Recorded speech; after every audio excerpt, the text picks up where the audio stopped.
वन्दे शम्भूयुमापतिं सुरगुरुं वन्दे जगत्कारणं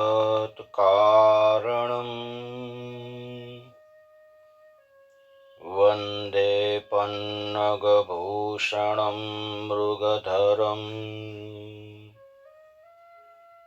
वन्दे पशूनां पतिम् वन्दे सूर्यशशाङ्कवह्निनयनं वन्दे मुकुन्दं प्रियम्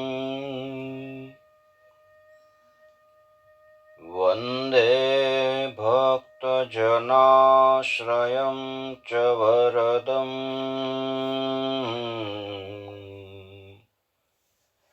वन्दे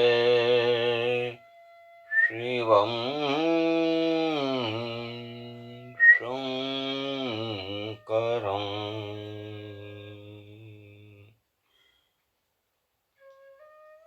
નારદજી બ્રહ્માજીને પૂછે છે કે હે પિતામહ, કામદેવને બાળનાર અગ્નિનું શું થયું? શંકરના ત્રીજા લોચનથી ઉત્પન્ન થયેલો ઈ અગ્નિ કામદેવને બાળીને પછી ક્યાંય ગયો? બ્રહ્માજી કહે છે કે ઈ કામદેવને બાળીને ચારેય દિશામાં ફેલાઈ ગયો. સ્થાવર જંગમ જગતને બાળવા લાગ્યો. હાહાકાર થઈ ગયો. ત્રણેય લોક મારે શરણે આવ્યા, ત્રાહીમામ ત્રાહીમામ પોકારવા લાગ્યા છે. મેં મનમાં દયાળુ શંકરનું સ્મરણ કર્યું અને પછી એ અગ્નિ પાસે ગયો. મેં એને રોક્યો એટલે એણે બ્રાહ્મણનું રૂપ ધારણ કરી એ વાડવ અગ્નિને લઈ હું સમુદ્ર પાસે ગયો. આ વાડવને વડવાંતક, આર્ષ અને જ્વાળામુખ એવા નામથી ઓળખાય છે. મને જોઈને સમુદ્ર પુરુષ રૂપ ધરીને આવે છે અને વિનયપૂર્વક કહેવા લાગ્યો કે હે બ્રહ્મદેવ, આપ જેમ કાર્ય માટે અહીં આવ્યા છો એ મને સેવક જાણીને કયો. મેં સમુદ્રને કીધું કે તું સર્વનું હિત કરનાર છે. શિવની પ્રેરણાથી હું તારી પાસે આવ્યો છું. આ વાડવ રૂપધારી પુરુષ છે એ શંકરનો ક્રોધ છે. એને ત્રણેય લોકના સુખને થંભાવી અને હું અહીં લાવ્યો છું. માટે મારી આજ્ઞા છે કે આ વડવા નળને પ્રાણી પદાર્થોના પ્રલયકાળ સુધી તારે સાચવી રાખવાનો, તારી પાસે રાખવો. તારું જળ છે એનું ભોજન બનશે અને એ બહાર ન નીકળી જાય એવી રીતે તું સાચવજે. બ્રહ્માજીની આજ્ઞા અનુસાર સમુદ્ર એને ગ્રહણ કર્યો એટલે સમુદ્રમાં પેસીને જળના સમુદાયને બાળવા લાગ્યો. આ રુદ્રના અગ્નિને બીજી કોઈ રીતે સાચવવો શક્ય નહોતું. સમુદ્ર પણ બ્રહ્માને પ્રણામ કરીને અદૃશ્ય થઈ ગયો. બ્રહ્માજી કહે છે કે નારદ, મારા સ્વામી શંકરની અદ્ભુત કથા તમને મેં કીધી. એના લલાટમાંથી નેત્ર હતું, એમાંથી ઉત્પન્ન થયેલો એ અગ્નિ કામદેવને બાળીને પછી સમુદ્રમાં સમાયો એ કથા મેં કીધી. નારદજી કહે છે કે પ્રભુ, કામદેવ ભસ્મ થઈ ગયો એ વખતે પાર્વતી ત્યાંથી ભયભીત થઈને પિતાના ઘરે ગયા. પછી શું થયું? બ્રહ્માજી કહે છે કે ભયભીત થયેલા પાર્વતી ઘરે આવ્યા ત્યારે હિમાલયે તેમને આશ્વાસન આપ્યું, પણ મારા પાર્વતીનું મન છે ને એ શાંત નથી થતું. પાર્વતી મનોમન કહેવા લાગ્યા કે મારા જન્મને ધિક્કાર છે. એ શોક કર્યા કરતા અને શિવજીનું નામ રેટા કરતા હતા. સુતજી મુનિઓને કહે છે કે એ સમયે ઇન્દ્રની પ્રેરણાથી નારદ હિમાલયને ઘેરે ગયા. હિમાલય એમનું સ્વાગત કર્યું. શંકરની સેવા કરતી પાર્વતીનો બનેલો પ્રસંગ કીધો છે. એટલે નારદજી પાર્વતી પાસે જાય છે. પાર્વતીને જ્ઞાની પુરુષ નારદ સારી રીતે સમજાવે છે અને કહે છે કે હું તમને સાચું કહું છું, તમે શંકરને સેવતા હતા, પણ ગર્વયુક્ત રહીને તપ વિના સેવા કરતા હતા, એટલે દીન દયાળુ પરમેશ્વરે તમારો ગર્વ દૂર કર્યો છે.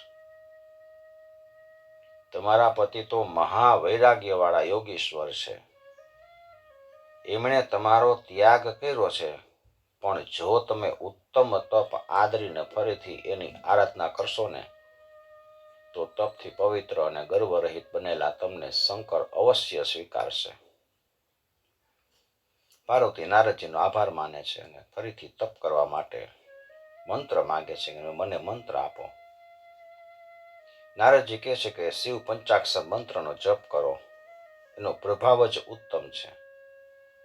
એનો ઉચ્ચાર સાંભળવાથી શંકર પ્રસન્ન થાય છે. વિધિપૂર્વક આ મંત્રનો જપ કરશો એટલે ભગવાન શંકર થોડાક સમયમાં તમારા પ્રત્યક્ષ થશે. તપથી મહેશ્વર વશ થાય છે અને તપથી જ ધાર્યું ફળ મળે છે.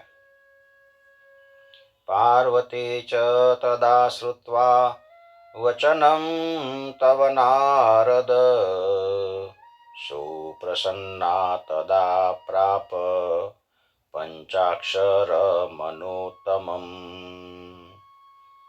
બ્રહ્મા નારદજીને કહે છે કે તમારી પાસેથી પ્રસન્ન થઈને પાર્વતીએ સર્વોત્તમ પંચાક્ષર મંત્ર મેળવો અને પછી જયા અને વિજયા નામની બે સખીઓની સાથે લઈ અને પિતા હિમાલય પાસે ગઈ અને તપ કરવા જવા માટે આજ્ઞા માંગે છે.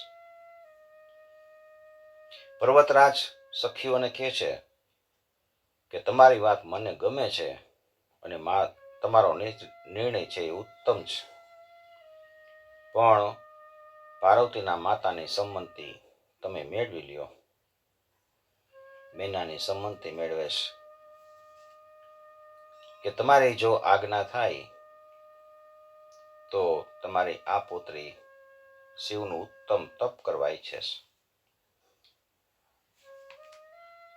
પાર્વતી બે હાથ જોડી માની આજ્ઞા માંગે છે. પુત્રી વનમાં તપ કરવા જાય એ માતાને ગમતું નથી. માતા કહે છે કે એ પુત્રી, તું ઘરે રહીને તપ કર. આ ઘરમાં સઘળા તીર્થો અને દેવો છે. સ્ત્રીઓ તપોવનમાં તપ કરવા ગઈ હોય ને એવું ક્યાંય સાંભળ્યું નથી. પાર્વતીને બહુ દુઃખ થાય છે. માતાને ખૂબ સમજાવે છે અને આજ્ઞા પ્રાપ્ત કરી મનમાં શંકરનું સ્મરણ કરી વસ્ત્રાલંકારો કાઢી વલ્કલ વસ્ત્ર ધારણ કર્યા છે. ગંગાવતાર તીર્થ ઉપર જઈને તપ કરવા પ્રયાણ કર્યું. ભગવાન શંકરે એ સ્થળે તપમાં વિઘ્ન કરતા કામદેવને બાળી નાખ્યો હતો. એ જગ્યાએ તપ કરવા ગયા. ઉત્તમ શિખર પસંદ કરી તપ કરવાનું શરૂ કર્યું. એટલે એ શિખરનું નામ પડ્યું ગૌરી શિખર. ભૂમિની શુદ્ધિ કરી અને સુંદર વેદિકા બનાવી, આસપાસ વૃક્ષો રોપી, વેદિકા આસન ઉપર બેસીને મુનિઓને પણ મુશ્કેલ એવું તપ શરૂ કર્યું. ઉનાળામાં રાત દિવસ બળતા અગ્નિ વચ્ચે રહીને જપ કરતા, ચોમાસામાં ખુલ્લી શિલા ઉપર બેસી અને વરસાદ સહન કરી મંત્ર જાપ કરતા. ઓમ નમઃ શિવાય, ઓમ નમઃ શિવાય, ઓમ નમઃ શિવાય, ઓમ નમઃ શિવાય. હિમાલયની અંદર શિયાળો આવે, શીતળ રાત્રિઓમાં પણ પાણીમાં બેસીને ભક્તિપૂર્વક જપ કરતા. નમઃ શિવાયનો જપ કરતા કરતા, ધ્યાન કરતા, આધ્યાત્મિક, આધિ ભૌતિક અને આધિ દૈવિક ત્રણ પ્રકારના દુઃખો સહન કરતા અડગ રહ્યા છે. પેલા વર્ષે ફળ ખાઈને, બીજા વર્ષે પાંદડા ખાઈને, પછી તો પાંદડા ખાવાને છોડી દીધા, પર્ણ ખાવાના છોડી દીધા. એટલે એનું નામ પડ્યું અપર્ણા. વલ્કલ વસ્ત્ર ધારણ કરતા, માથે જટાજૂટ અને હૃદયમાં શંકરનું ધ્યાન કરતા, એક પગે ઉભા રહીને તપ કર્યું. આમ 3000 વર્ષ વીતી ગયા. શિવજીએ આ સ્થળે 60,000 વર્ષ સુધી તપ કર્યું હતું. અહીંયા તપસ્વી પાર્વતી તપ કરતા કરતા ચિંતન કરવા લાગ્યા કે હજી સુધી શંકરે મારી ખબર કેમ નહીં લીધી હોય. એ તો સર્વને જાણનાર છે, સર્વના આત્મા છે, સર્વ ભક્તોના ઈશ્વર છે. હું સર્વ કામનાઓને ત્યાગીને કેવળ શિવ ઉપર જ હું પ્રેમ રાખું છું. મેં પંચાક્ષર મંત્રનો ભક્તિપૂર્વક અને વિધિપૂર્વક જપ કર્યો છે. તો શંકર મારા ઉપર અવશ્ય પ્રસન્ન થશે. જો હું નિર્વિકાર હોઈશ તો મારા ઉપર કૃપા જરૂર કરશે. મુનિઓને પણ દુર્લભ એવું તપ કરવાનું ચાલુ કર્યું. મુનિઓ એના તપની પ્રશંસા કરવા લાગ્યા. વિરોધી સ્વભાવવાળા પ્રાણીઓ હોય ને, એ બધા આશ્રમમાં આવી અને વિરોધ ભૂલી જતા. વૃક્ષો ફળયુક્ત રહેતા. રંગબેરંગી પુષ્પ વડે આખું વન કૈલાસ જેવું બની ગયું. એવં તપત્યામ પાર્વત્યામ શિવ પ્રાપ્તો મુનીશ્વર ચિરકાલો વ્યતીયાય પ્રાદુર્ભૂતો હરો નતું. પાર્વતીને તપ કરતા લાંબો સમય વીતી ગયો, છતાંય પ્રગટ શંકર ભગવાન થતા નથી. એકવાર હિમાલય સહકુટુંબ અહીંયા આવે છે અને પુત્રીને કહે છે કે હે ભાગ્યશાળી પુત્રી, તું આ તપ વડે દુઃખી થામાં. તને રુદ્રના દર્શન નહીં થાય, કારણ કે એ વિરક્ત દેવ છે. તું શું કોમળ છો અને આવું ઘોર તપ દીર્ઘ કાળ સુધી સહન નહીં કરી શક, એટલે ઘરે ચાલ.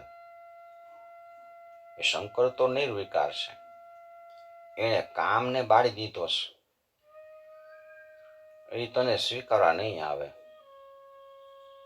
જેમ આકાશમાં રહેલો ચંદ્ર છે એને પકડી શકાતો નથી, એમ શંકરને રીઝવવાનું સહેલું નથી. પાર્વતી પિતા અને માતાની વાતો સાંભળીને હસતા હસતા કહે છે, હે પિતા, હે માતા, મેં દ્રઢ નિશ્ચય કર્યો છે. એ શું તમે ભૂલી ગયા? ભગવાન શંકરે ભલે કામદેવને બાળી નાખ્યો, પણ હું એ ભક્ત વત્સલ ભગવાનને મારા તપ વડે સંતોષ આપીને રાજી કરીશ. તમે ચિંતા કરો માં, શંકર જરૂર પ્રસન્ન થશે. પાર્વતીના આવા વચન સાંભળીને બધાય એની પ્રશંસા કરતા પોતાના સ્થાનકે ગયા. પછી પાર્વતીએ ખૂબ તપ ઉગ્ર બનાવ્યું. એના તપના પ્રભાવથી સમગ્ર જગત તપી રહ્યું. ઇન્દ્રાદિ દેવો બધા વિહવળ થયા, બ્રહ્માને શરણે ગયા છે. દેવોને લઈને બ્રહ્મા વિષ્ણુ અને ક્ષીર સમુદ્ર પાસે જે વિષ્ણુ રહે છે ત્યાં ગયા અને પાર્વતીના તપથી રક્ષણ કરવા માટે પ્રાર્થના કરે છે.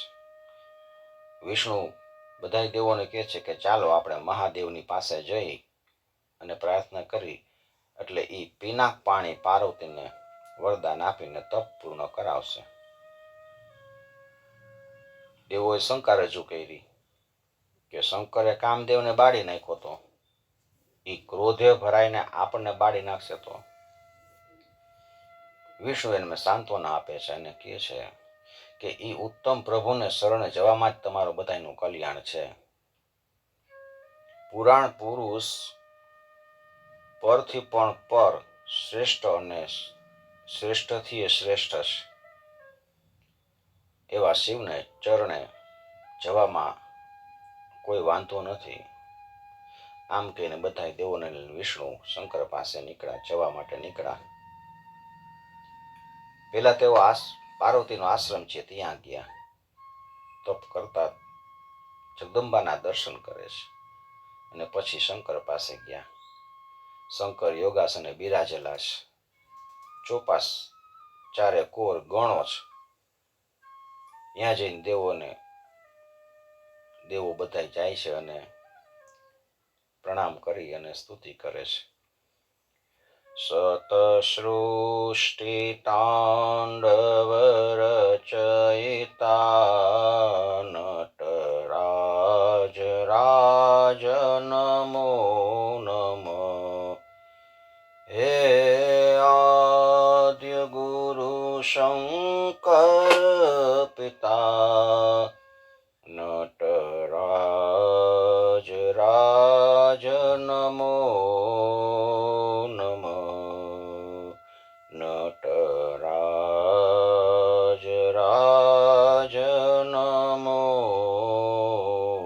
નમઃ. હે સર્વ જગતનું ધારણ કરનાર પોષણ કરનાર દેવ, અમારું રક્ષણ કરો. તમે દયાળુ છો. તમારા વિના અમારા દુઃખનો નાશ કરવા કોણ સમર્થ છે? સ્તુતિ કરીશ. શંકરે ધીમે ધીમે નેત્ર ઉઘાડ્યા. સમાધિમાંથી ઉપરામ થઈ સર્વદેવની સામે જોવેશ. સામે બ્રહ્મા વિષ્ણુ બધા દેવો આવેલા છે. જોઈને એને આવવાનું કારણ પૂછે છે.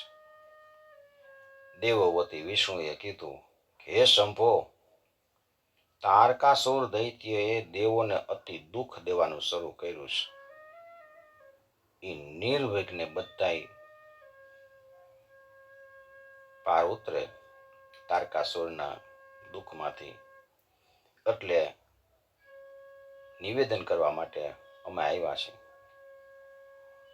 તારકાસુરને એવું વરદાન મળ્યું છે કે તમારો પુત્ર જ એને મારી શકશે. આપ બધા દેવોનો ઉદ્ધાર કરો. દેવોનું આ કાર્ય સિદ્ધ કરવા માટે તમારે પાર્વતીનું પાણી ગ્રહણ કરવું જોઈએ.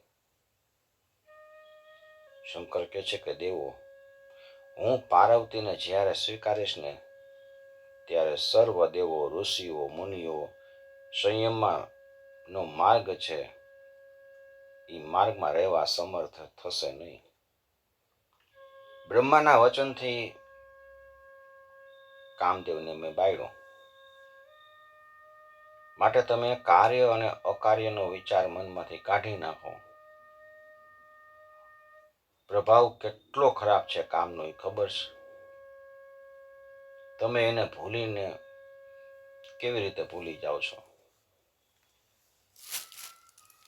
કામથી ક્રોધ જન્મે છે, ક્રોધથી મોહ થાય છે અને મોહથી તપ ભ્રષ્ટ થાય છે.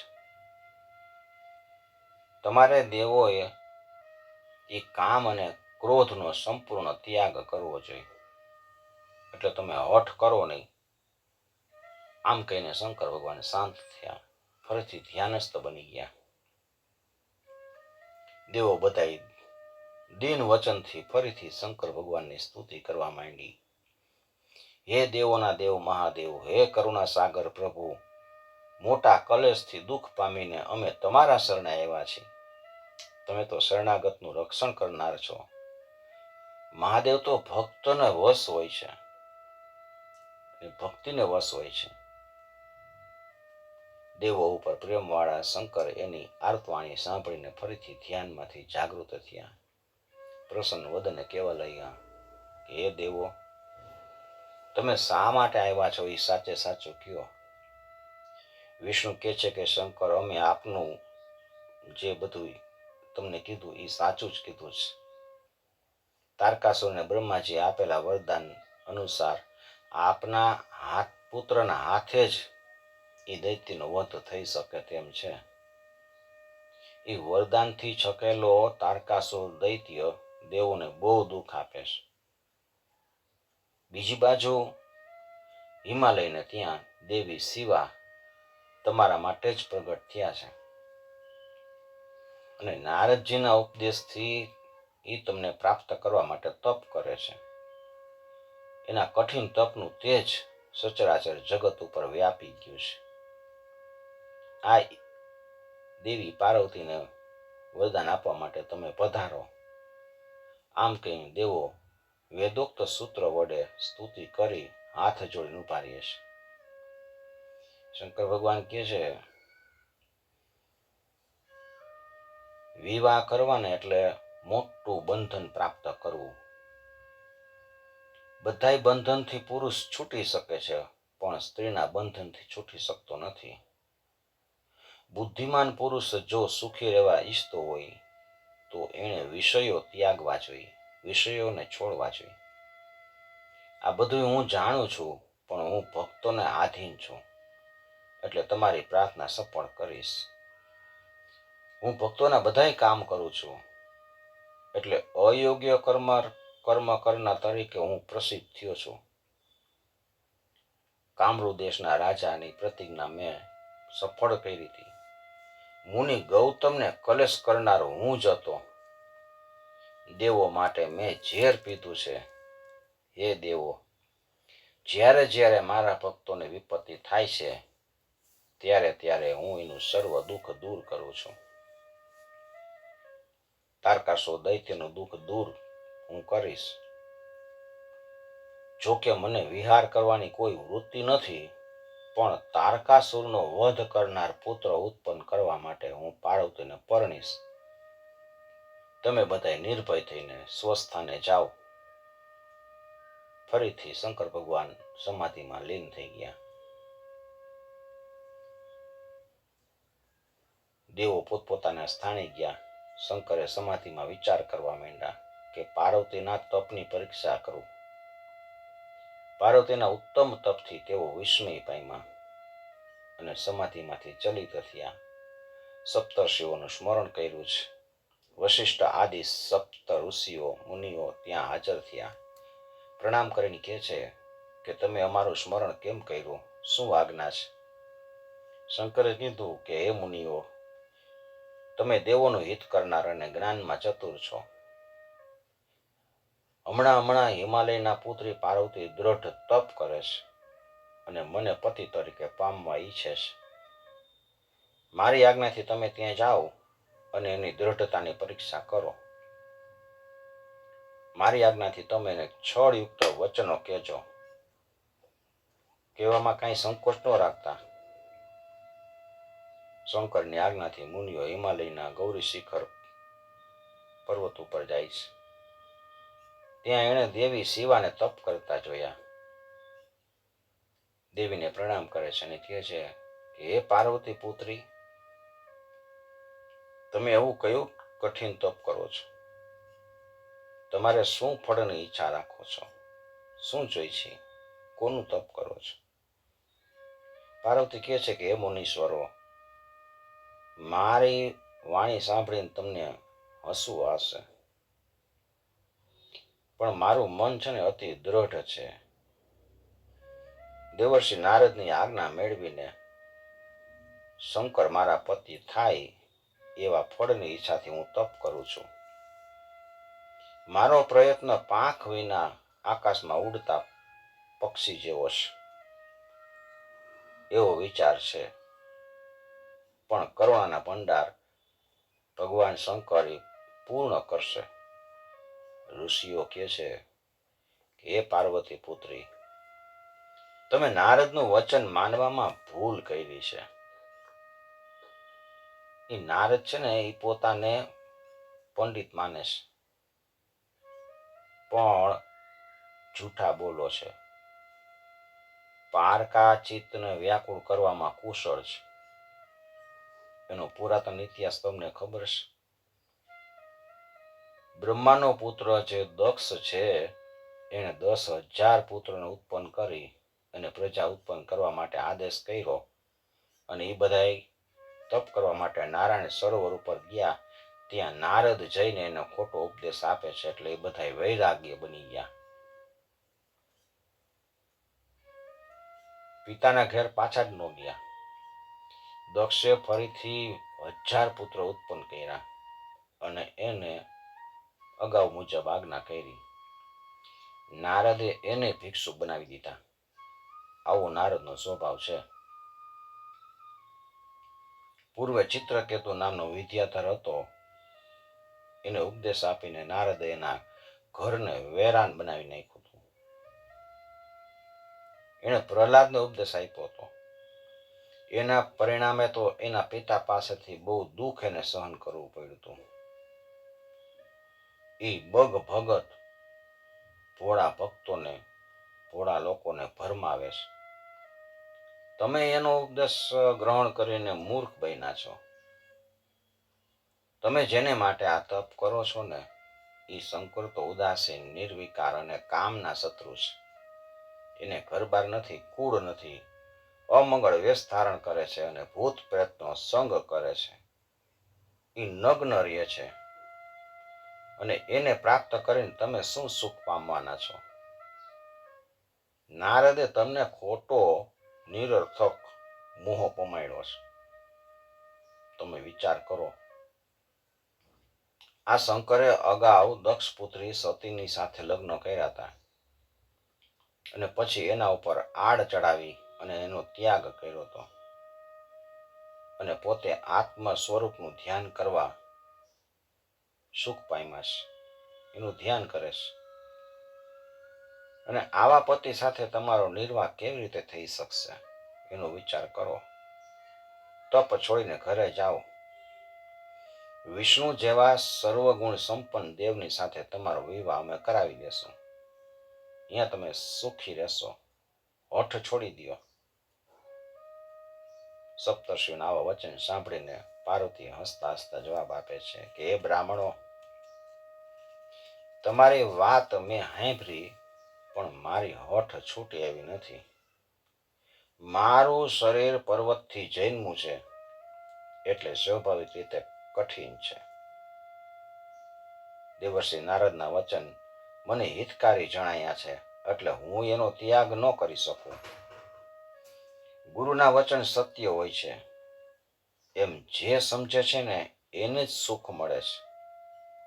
એ મુનિઓ, તમારા વચનનો વિચાર કરી હું એવું કહું છું કે વિષ્ણુ સર્વગુણોના સ્વામી છે અને શંકર નિર્ગુણ છે. એનું કારણ હું એવું સમજુ છું કે શંકરે ભક્ત માટે નિર્વિકાર આકૃતિ ધારણ કરી છે. તેઓ લૌકિક પ્રભુતાનો ડોળ કરતા નથી, અવધૂત સ્વરૂપની ચેષ્ટા ધારણ કરે છે. કારણ કે તેઓ નિર્ગુણ બ્રહ્મ છે, અજન્મા છે, માયા રહિત છે, સર્વશ્રેષ્ઠ દેવ છે. ગુરુ કૃપાથી હું શિવને સત્ય રૂપે જાણું છું અને કદાચ શંકર મારી સાથે વિવાહ નહીં કરે ને તો હું સર્વદા અવિવાહિત રહીશ. આ મારો નિર્ણય છે. સૂર્ય કદાચ પશ્ચિમમાં ઉગે, મેરુ ચલિત થાય. સૂર્ય પશ્ચિમમાં ઉગે, મેરુ ચલિત થાય, અગ્નિ શીતળ બને અને કમળ પર્વતની ટોચે ખીલે ને તોય મારી હઠ ડગે એમ નથી. આમ કહીને પાર્વતીએ મુનિઓને પ્રણામ કર્યા અને શિવ સ્મરણ કરવા લાગ્યા છે. સપ્તર્ષિઓનો જય જયકાર કરે છે અને આશીર્વચન કહે છે કે તમને જરૂર શિવ પ્રાપ્ત થશે. કૈલાસ ઉપર ગયા છે. અહીંયા શંકરને સર્વ વૃત્તાંત કહી સંભળાવ્યો છે. ગતેષુ તેષુ મુનિષુ સ્વમ લોકમ શંકર સ્વયં પરીક્ષિતુમ તપો દેવ્યા ઐચ્છત્ય સુરતી કર પ્રભુ. સપ્તર્ષિઓ શંકરને બધી વાત કરે છે. પછી સ્વસ્થાને ગયા. પછી ભગવાન શંકરે જાતે દેવી પાર્વતીના તપની પરીક્ષા કરવાનો વિચાર કરે છે. જટાચૂટ ધારી બ્રહ્મચારીનું રૂપ ધારણ કર્યું. છત્ર અને દંડ ધારણ કરી પાર્વતી તપ કરતા હતા. અહીંયા આવ્યા છે. તેજસ્વી બ્રાહ્મણ આવેલા જોઈને પાર્વતીની પૂજા કરે છે. સકુશળ સમાચાર પૂછે છે. કે છે કે હે તપસ્વી બ્રહ્મચારી, તમે કોણ છો, ક્યાંથી આવ્યા છો અને ક્યાંથી આવીને આ વનને પાવન કર્યું છે? બ્રહ્મચારી કહે છે કે હું વૃદ્ધ તપસ્વી છું, ઈચ્છા મુજ પરિભ્રમણ કરું છું. બીજાઓને ઉપકારી થવાની મારી ઈચ્છાથી ફરતો ફરતો હું આ તરફ આવ્યો છું. પણ હે કલ્યાણી, તું કોણ છો? આવા નિર્જન વનમાં શા માટે તપ કરસ? તું કોઈ તપસ્વી મુનિની પત્ની હોય તો તારો પતિ ક્યાંય ગયો છે? તારો પિતા કોણ? તારું કુળ કયું? અને તારું નામ શું છે એ કે. તારું સ્વરૂપ અને તેજ જોતા એવું જણાય છે કે તું સાક્ષાત લક્ષ્મી સરસ્વતી અગર તો ગાયત્રી છે. પાર્વતી કહે છે કે હે બ્રાહ્મણો, હું લક્ષ્મી સરસ્વતી કે ગાયત્રી નથી, હું તો હિમાલયની પુત્રી પાર્વતી છું. આગલા જન્મમાં હું દક્ષ પુત્રી સતી હતી. મારા પતિ શંકરની મારા પિતા સાથે પિતા દક્ષે એની નિંદા કરી હતી, એટલે મેં યોગ બળથી દેહનો ત્યાગ કર્યો હતો. આ જન્મમાં મને શંકર મળે એવી હું ઈચ્છા રાખું છું. પણ એ સમયે શંકરે મને ત્યજી દઈ અને પછી કામદેવને બાળી નાખી શંકર જતા રહ્યા. ત્યારથી હું ઉદ્વેગ પામીને એને પામવા માટે તપ કરું છું. મેં ઘણો કાળ સુધી તપ કર્યું છે, પણ શંકર હજી મારા ઉપર પ્રસન્ન નથી થયા. એટલે હું આ અગ્નિ પ્રવેશ કરવાનો વિચાર કરું છું. તમે પધારો, મને મોડું થાય છે. હું ફરીથી જ્યાં જન્મીશ ને ત્યાં શંકરને વરીશ એવો મારો દ્રઢ નિશ્ચય છે. પાર્વતી આમ કહીને અગ્નિ પ્રવેશ કરવા માટે તૈયાર થયા છે. પણ એ પ્રગટ થયેલો અગ્નિ છે એ બ્રાહ્મણના પ્રભાવથી શીતળ ચંદન જેવો બની ગયો. બ્રાહ્મણ હસતા હસતા કહે છે કે કલ્યાણી, આ તારું તપ કેવું છે? અગ્નિથી તારું શરીર બળતું નથી અને તારું મન ધાર્યું તને મળ્યું નહીં. હું બ્રાહ્મણોમાં શ્રેષ્ઠ અને સૌનું કલ્યાણ કરનાર છું. માટે તું મને તારો હિતેચ્છુ માની મિત્ર માની અને તારા મનની વાત કે. રાજકુળના સુખ ત્યાગીને તું વનમાં શા માટે આવી છો? આ વલકલ અને મૃગ ચર્મ તારે શા માટે ધારણ કરવા પડ્યા એ મને સાચી વાત કે. પાર્વતીની સખી વિજયા ત્યાં હતી એ ઉત્તર આપે છે કે હે સત્પુરુષ, તમે પાર્વતીનું ઉત્તમ ચરિત્ર સાંભળવા ઈચ્છો છો તો સાંભળો. હિમાલય પર્વતરાજની આ પુત્રી શંકર સિવાય અન્ય કોઈને પરણવા માંગતી જ નથી. તેણે શંકરને રીઝવવા માટે આ કઠિન તપ કર્યું છે. 3000 વર્ષથી તપ કરે છે અને શંકરને પ્રાપ્ત કરવાનો એનો મનોરથ છે. એ બ્રાહ્મણ કહે છે કે પાર્વતીની સખી, તે જે વાત કરી ને એ મારા માન્યમાં નથી આવતી. જો પાર્વતી પોતે મને સાચી વાત કહે તો જ હું માનું. આમ બ્રાહ્મણે પાર્વતીના મુખે સાંભળવાની ઈચ્છા બતાવી એટલે દેવી પાર્વતી કહે છે, શૃણુ દ્વિજેન્દ્ર જટિલ મદ વૃત્ત નિખિલમ ખલુ સખયુક્તમ મે ગયત સત્યમ તથૈવ ન ચાન્યથા.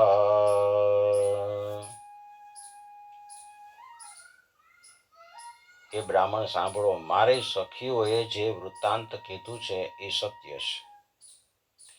મન વચન અને કર્મથી હું સત્ય કહું છું કે હું શંકરને જ વરી ચૂકી છું.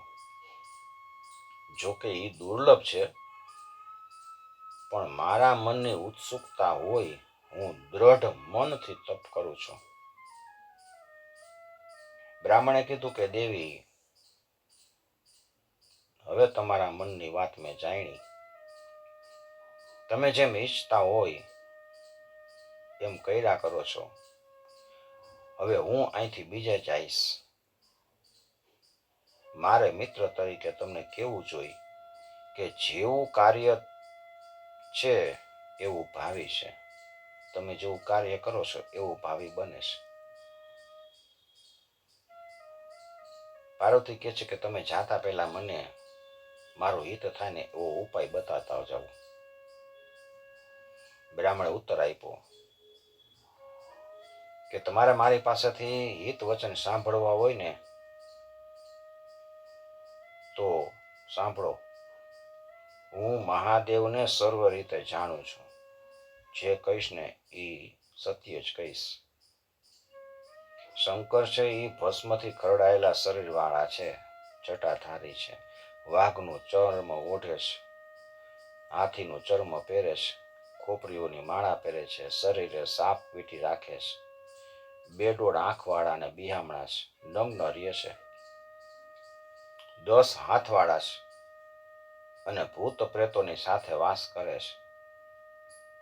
આવા શંકરને તમે ક્યાં કારણે પતિ તરીકે પસંદ કર્યા છે?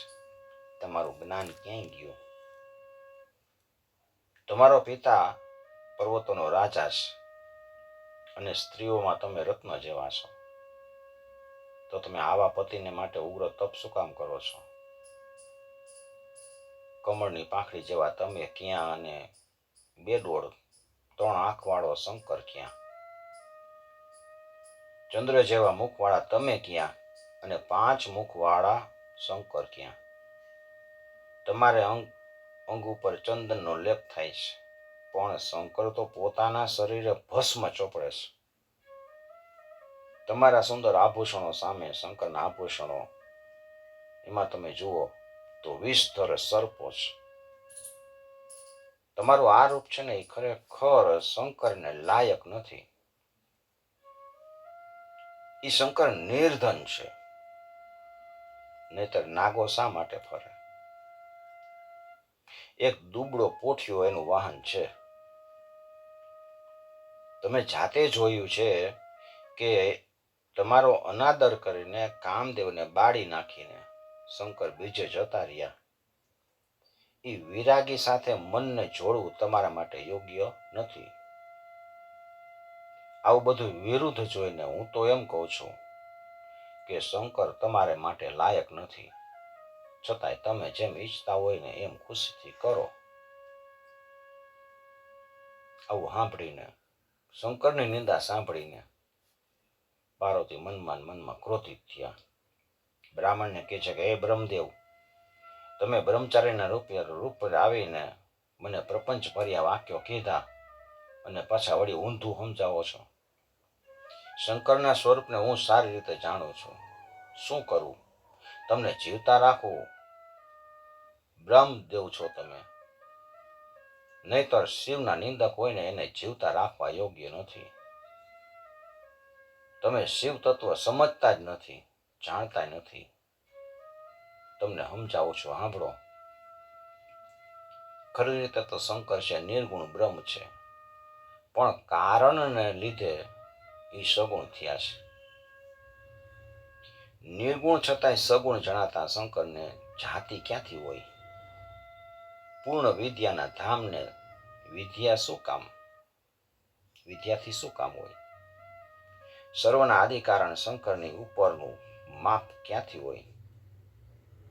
પ્રકૃતિ તો એનાથી જન્મી છે, તો એ પ્રકૃતિ કઈ એનું કારણ ન કહેવાય. જે લોકો પ્રકૃતિના ઈશ્વર શંકરને ભજે છે એને શંકર 3 શક્તિઓ આપે છે: સાત્વિક, રાજસ અને તામસ. એનું ભજન કરવાથી જીવ છે એ નિર્ભય બની જાય. સ્મરણ કરવાથી, ભજન કરવાથી નિર્ભય બની જાય છે. એની કૃપાથી તો બ્રહ્મા બ્રહ્માપણું પામ્યા છે, વિષ્ણુ વિષ્ણુપણું પામ્યા છે અને દેવો દેવપણું પામ્યા છે. શંકર પોતે જ મહાન પ્રભુ છે. એ દેવોને કઈ વાતની ઉણપ છે? 7 જન્મનો દરિદ્ર પણ એને ભજે છે તો એ અક્ષય લક્ષ્મીની પ્રાપ્તિ કરે છે. એ મંગળ વેશ ધારણ કરતા નથી, છતાંય એનું સ્મરણ કરવા માત્રથી સર્વનું મંગળ થઈ જાય છે. સ્મશાને સ્વાક્રીડા સ્મરહર પિશાચા સહચરા ચિતાભસ્માલેપ સ્ત્રગપી નૃકરોટી પરિકર અમંગલ્યમ શ્રીલમ તવ ભવતુ નામેવમખિલમ તથાપિ સંતૃણામ વરદ પરમં મંગલમસી. ચિતાની રાખ જો અપવિત્ર હોય તો શંકરના શરીરે લગાડેલી ભસ્મ એ દેવો મસ્તક ઉપર શા માટે ધારણ કરે? શંકરનું નિર્ગુણ સ્વરૂપ તમારા જેવા નિંદક ક્યાંથી સમજી શકે? શિવ તત્વને સમજ્યા વિના જે શંકરની નિંદા કરે છે ને એનું પુણ્ય ભસ્મ થઈ જાય છે. તમે શંકરની નિંદા કરી તેથી મેં તમારું શરૂમાં પૂજન કર્યું, એથી મને પાપ લાગે અને પાપ લાગ્યું છે. તમે શંકરને બિલકુલ જાણતા જ નથી, ગમે તેવા હોય, પણ રુદ્ર મને ખૂબ જ પ્રિય છે. બીજા કોઈ દેવો એની સમાન થઈ શકે એમ નથી. આમ તાત્વિક દ્રષ્ટિથી ખૂબ વિચાર કરીને હું નિર્ણય ઉપર આવી છું અને એટલે જ હું એને પ્રાપ્ત કરવા માટે તપ કરું છું. આમ કહીને પાર્વતીએ આંખ બંધ કરી શંકરનું ધ્યાન કર્યું અને પછી સખી વિજયાને કહે છે કે હે સખી, આ દુષ્ટ બ્રાહ્મણને ફરીથી શિવ નિંદા કરવાનું શરૂ કરે તો એને અટકાવજે, કારણ કે શિવ નિંદા કરનારને તો પાપ લાગે જ છે, પણ જે સાંભળે છે ને એને પાપ લાગે છે. માટે આપણે આ સ્થળ છોડીને બીજે ક્યાંક જતા રહી, જેથી એની સાથે બોલવાનું કઈ થાય નહીં. આમ કહીને પાર્વતી ઊભા થઈ ગયા. તેવામાં શંકર ભગવાન બ્રાહ્મણના રૂપે આવ્યા હતા. એ રૂપ અદૃશ્ય કરી પોતે મૂળ સ્વરૂપમાં ભગવાન સદાશિવ રૂપે પ્રગટ થયા છે. જટાજૂટ શિર ગંગ બિરાજે, કર ત્રિશૂલ ભૂષણ સાજે, ઉગ્ર વેશયતિ હૃદય દયાધર, જટાજૂટ શિવ ગંગ બિરાજે.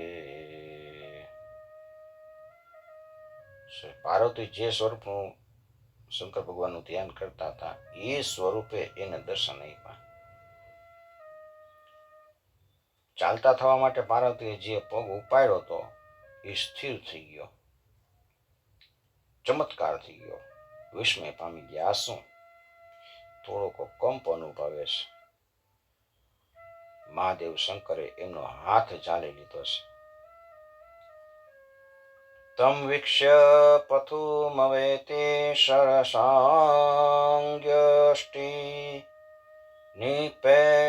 નિક્ષેપણાય પદમુદ્રુતહંતિ, માર્ગાચલ વ્યતિકરાકુલિનેવ સિંધુ, શૈલાધિરાજ તનયાનયો નતસ્થો. શંકર ભગવાનને મૂળ રૂપમાં આવી ગયા. એ જોયા. પાર્વતી પ્રણામ કરે છે.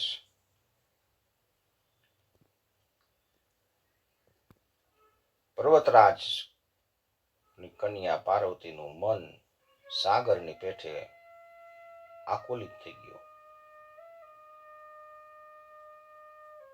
પગ થંભી ગયા. નથી આગળ જઈ શકતા, નથી ઊભા રહી શકતા. દ્વિધામાં પડી ગયા છે. શંકર કહે છે કે તમે મને છોડીને ક્યાં જશો? હું પણ તમને છોડી શકું એમ નથી. તમારા પર હું પ્રસન્ન થયો છું. તમે તપ વડે મને વશ કરી લીધો છે. હે મહેશ્વરી, તમે યુગ યુગથી મારા સહચારી છો. મારો અપરાધ થયો હોય તો ક્ષમા કરો. મેં લોકલીલા અનુસાર તમારી પરીક્ષા કરી હતી. તમારી સર્વ મનોકામના પૂર્ણ થશે. તમે વરદાન માંગો. તમને ન આપી શકાય એવું કંઈ નથી. પાર્વતી પરમ આનંદમાં સમાધિમાં ડૂબી ગયા છે. એનો શ્રમ ક્ષોભ બધું દૂર થઈ ગયું. પાર્વતી બે હાથ જોડીને વિનયપૂર્વક કહે છે કે હે ઈશ્વર, આપ પ્રસન્ન થયા છો અને મારા ઉપર તમે કૃપા કરો તો આપ મને પત્ની તરીકે સ્વીકારો.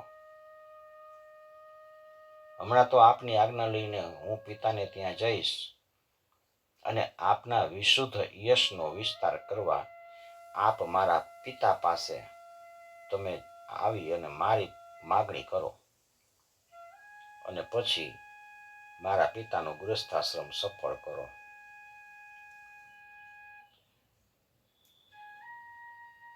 વિવાહ છે એ વિધિપૂર્વક સાંગો પાંગ પાર કરવો જોઈએ. પાર્વતી આવું કીધું. આજની કથા પ્રભુના ચરણમાં સમર્પિત કરી. ઓમ